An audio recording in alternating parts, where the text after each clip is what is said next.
Hi guys, in this video we will change the thermostat.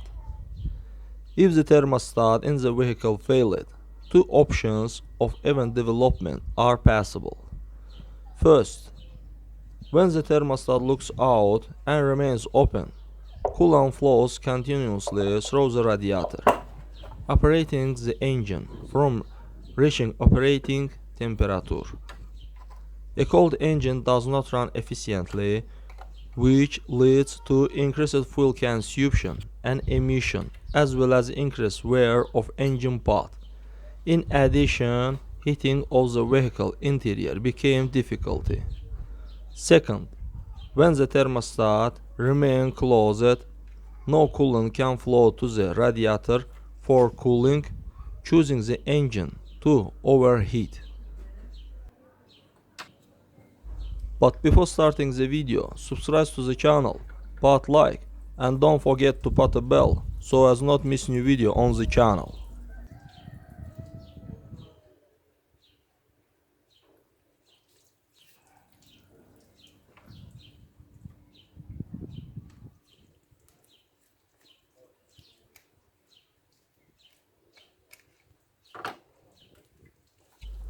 Friends, the thermostat is attached with 3 bolts.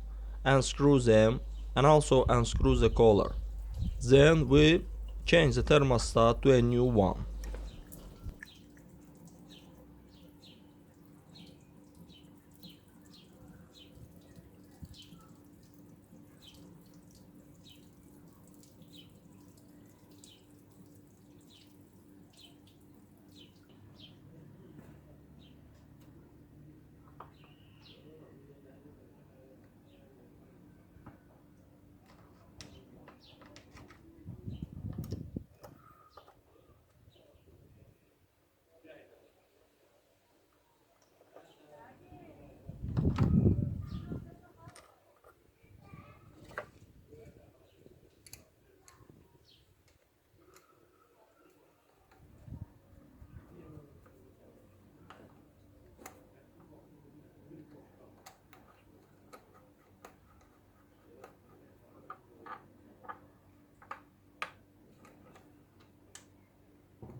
That's all guys, subscribe to our channel, put like and don't forget to put a bell so as not miss new video on the channel.